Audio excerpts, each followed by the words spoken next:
But yeah, cutting, tying the wheat is a lot of work. Cutting is no problem. This can cut, but looks like Chat GPT was wrong. The three blade didn't cut so good.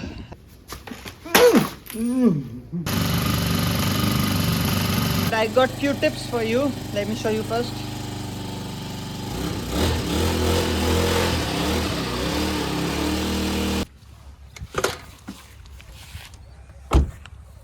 I could do this in, I guess, half an hour. Guys, welcome back to another episode of We Builds. We got a new toy to play with. Let me show you. We have a brush cutter. It is delivered in this packing. Let's open it up.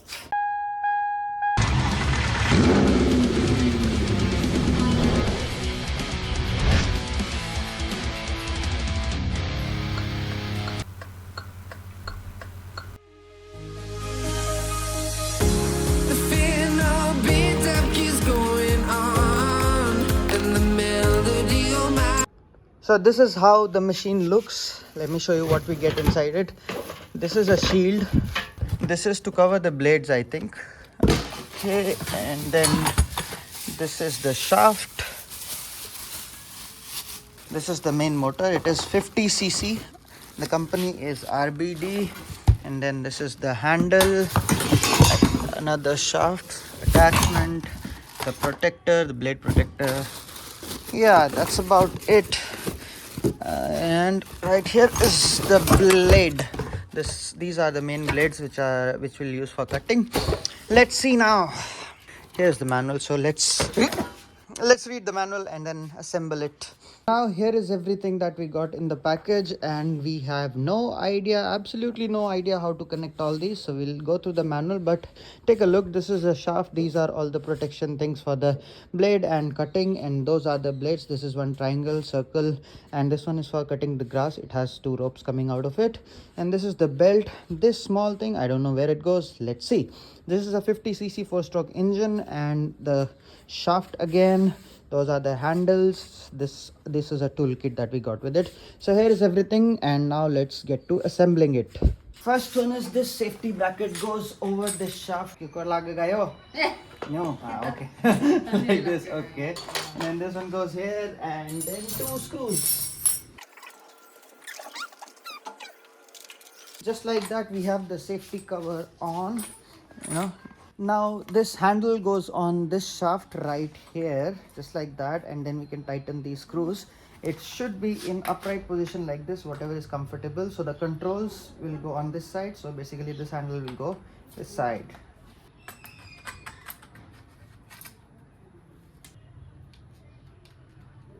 Now the right one, the good thing is this wire is not inside this pipe, so it's an easy install. Just like the left one, put it in, slide it in like that, and tighten the screws.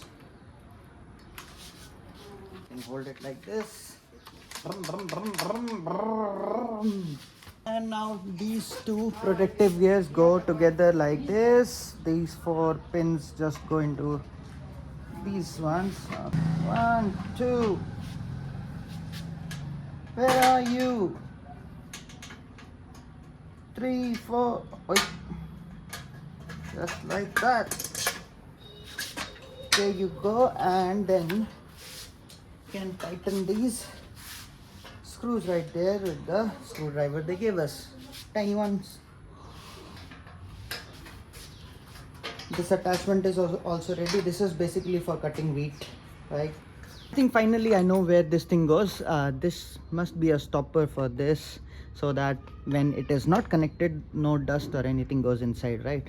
Now let's connect the machine with the shaft. It goes in with 4 screws right there. This side. This one has a drum right there and brakes as well. I don't know how it brakes. Oh yeah, I think when you release the accelerator, release the gas, it brakes automatically. It's quite easy to connect. These 4 screws go in there.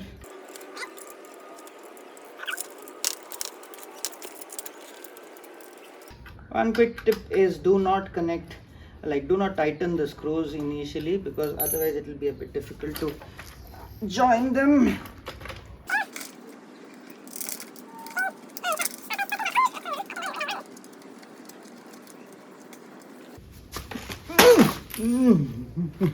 Here I have connected the shaft. It is not that heavy. I mean, when you hold it like this it feels heavy, but I guess when you hold it with the strap should be good. I was looking for 2 points on the machine to connect the strap, but seems like it has only one. So basically you can just hang this here, right here, with just one strap, and can wear it like this.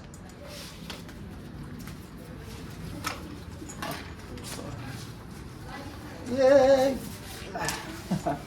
Okay, first time is a bit difficult, right? Okay, just like that. So now the weight is all on the strap, and honestly it doesn't feel so heavy. Right now I'm thinking how will this balance, but let's see this later. There is this small cushion for comfort. You can put it on your shoulder like this and then adjust the strap so that the machine is, it stays somewhere right here, right? Okay. A little more. And yep, this seems perfect now. Okay. Okay, not bad, huh?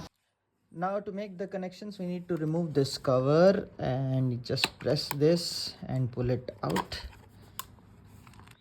and then you take this accelerator wire, push it through this hole, and just tighten this socket over here, and then we can use this bolt to tighten the settings like whatever we need. And now since this is on here, can tighten the screw to keep it in place. And here in this you see is this circular end and this straight end, so this cylindrical thing goes in the circular end, so just place it like this. I need to push it a bit more forward. Let me do that first. Okay, just like that. And so yeah, the accelerator cable is in, and I'll just pull it out so that it's perfectly adjusted, just like that. Now you see it's sits properly there and pretty nice and snug. Okay, just like that. Now when I press the throttle, you see this is the throttle works. That's how it is supposed to be. Next we just need to connect the electrical connections for the on off switch, and this one is quite easy. Can put this back on first. Hold on, there you go, put it back on. Now these are the red goes to red, black goes to black, easy connections. Let me do it. I have connected these. Once after testing the engine, I will put a tape over it just to be extra, sure. Now is the time to put in the fuel and see if we can start this thing. Let's put in the petrol. It goes here, and the good thing about this is it is a 4-stroke engine, so we don't have to add any oil in it. Okay, only petrol. The capacity is not a lot. It can hold only a little less than 1 liter, about 750 or 800 milliliters of petrol. I guess should be enough.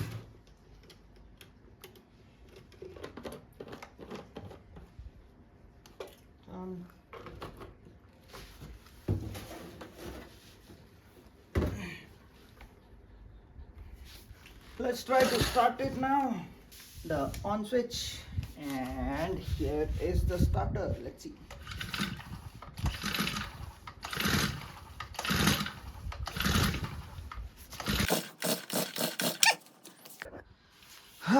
One last try. On. Yay!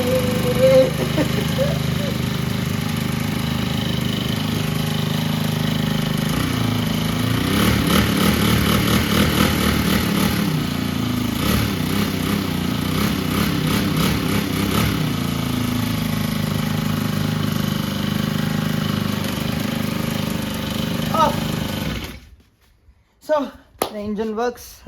Let's make the final connections and then we'll be done. I mean, just need to connect the shaft to this one. Now to connect the blades, you need to line up these 3 holes. Once you line that up, you can put anything in there like this, or it's too big.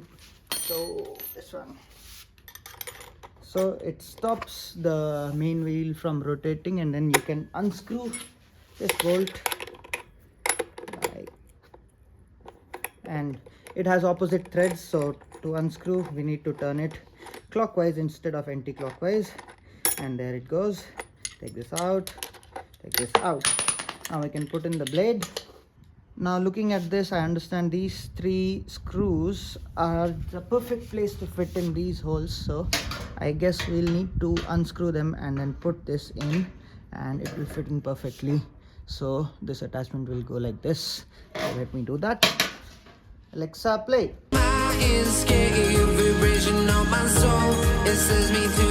Now that wheat collector is installed, we have these 2 blades. According to ChatGPT, this one is a better suited for dense crop, which is wheat, and this one is, not that suitable because it will be stuck, and what to say, yeah, it will keep getting stuck in the crop. So that's why I'll be using this blade. So let's install this.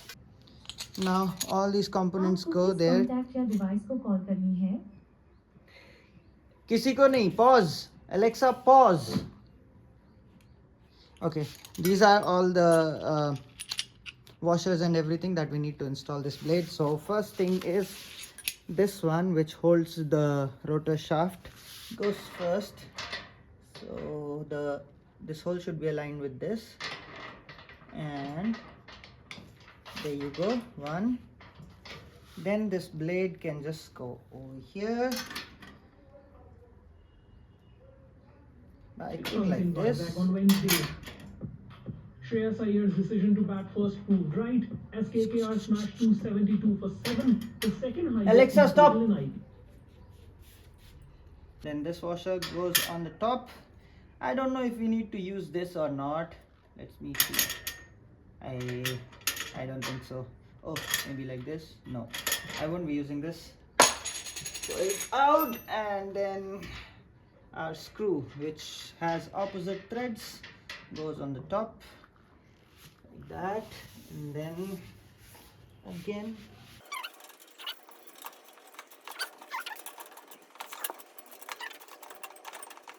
And there you go. Our blade is ready. Now the final piece of puzzle, connecting these 2 together, the engine and the shaft. This one just slides straight in. You need to loosen this first bit. I've already done that. Make sure it is completely in, because if it is not, then you might just break the gears. Now that's in. Then you press this to lock it and tighten this. So once we make the connection here, the whole machine is ready. Take a look. Ready to chop all the wheat. Now it is working, but I got few tips for you. Let me show you first.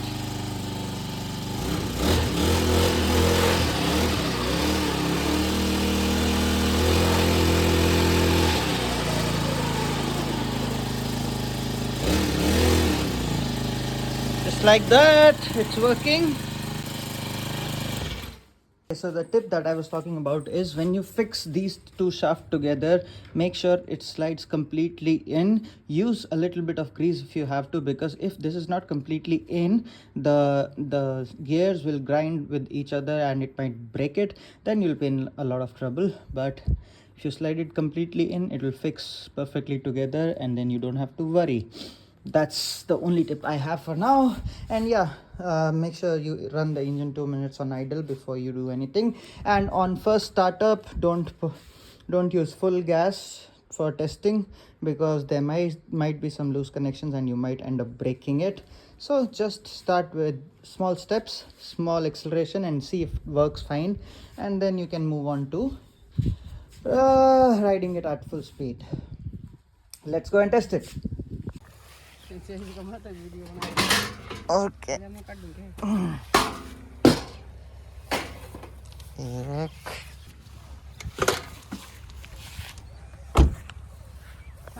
is our farm and it still needs few days for harvesting, but it's a good time to try. So we'll just give it one shot. Let's see. So the cost of this machine is around 15,000, and to harvest 1 acre of land, if you hire some people, they cost you around the same price, 12,000. So my plan was, let's say if I'm able to do it for if I'm able to do it using this machine, then the cost will be recovered. And also this machine used to fascinate me a lot, and I might be using this engine for some other projects, so that's why it's a good investment for me. But let's see if it works or not.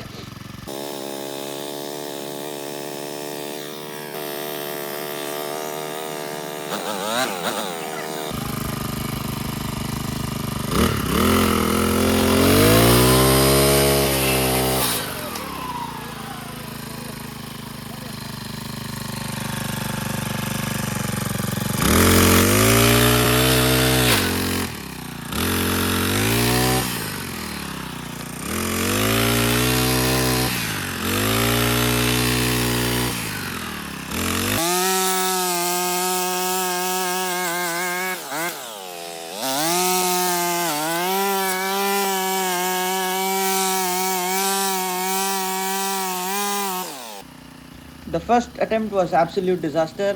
Me and my mom was even thinking about returning this machine, but good that we give it one more try and wait for my final reviews. Looks like ChatGPT was wrong. The 3 blade didn't cut so good and it messed up all wheat. But now I changed it to this one, the 80 teeth circular one, and it's pretty good. Let me show you. I cut this area here where it's working.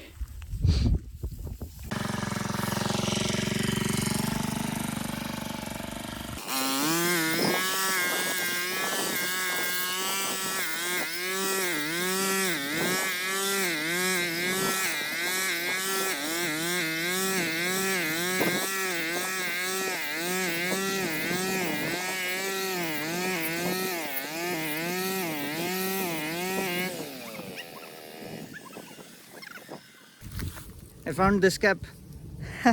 This is helpful. It's very sunny and hot. So here goes my final reviews.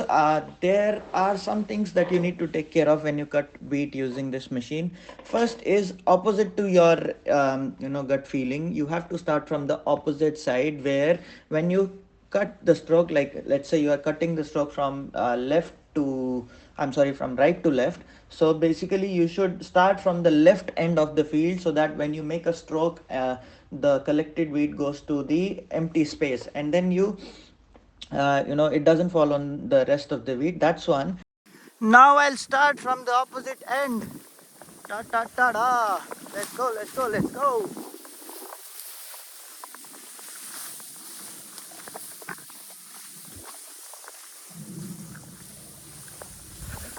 And then you have to cut along the plant line. So basically we call it a cood. So you have to cut along that cood in such a way that in one stroke you are just cutting one line and you're not cutting across the lines, because if you cut across the lines it might not be that effective. If you cut along the line, it will be a better cut.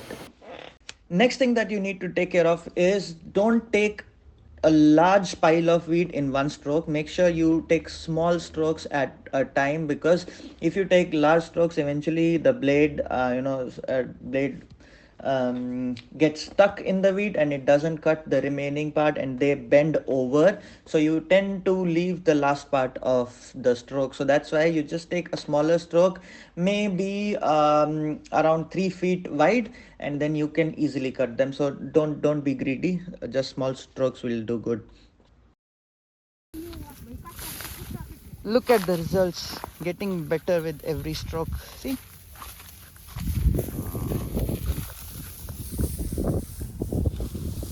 next is, you don't have to keep it running at full throttle all the time. So there is a lock on the handlebar, so make sure you use that, and instead of keeping it full throttle, full gas all the time, just keep it to that lock position. It will be around 70% of the throttle, and it will give you good power and long life for the machine as well.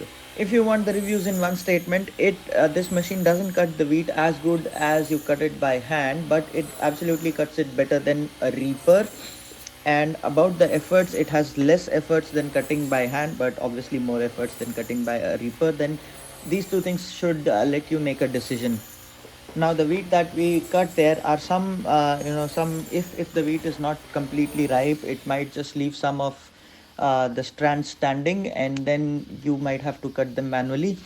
So basically you need one more person behind you all the time, like you are cutting the majority of wheats, but there majority of the wheat, but there are some strands left behind. So the one person is one or two or three people. I think three people is the perfect thing. So they can walk behind you, and then they can collect and tie the wheat, and also they can cut some remaining strands, as I said.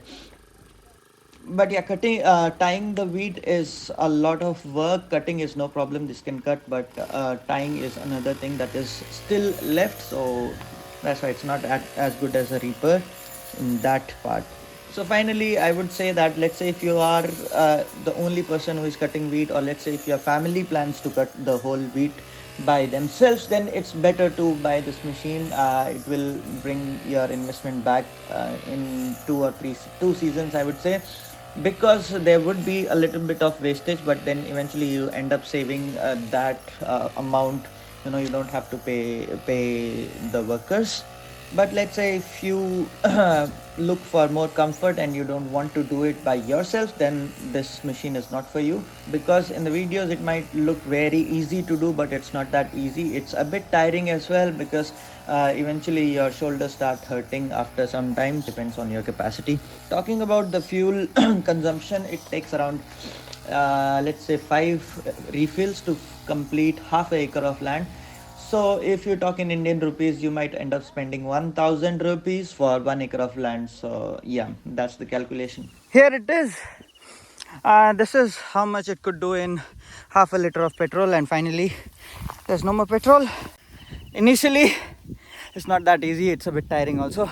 Initially, I thought when I used the triangular blade, I thought it's a waste of money, it won't work. But now I'm pretty happy with the results, so that I don't have to return the machine.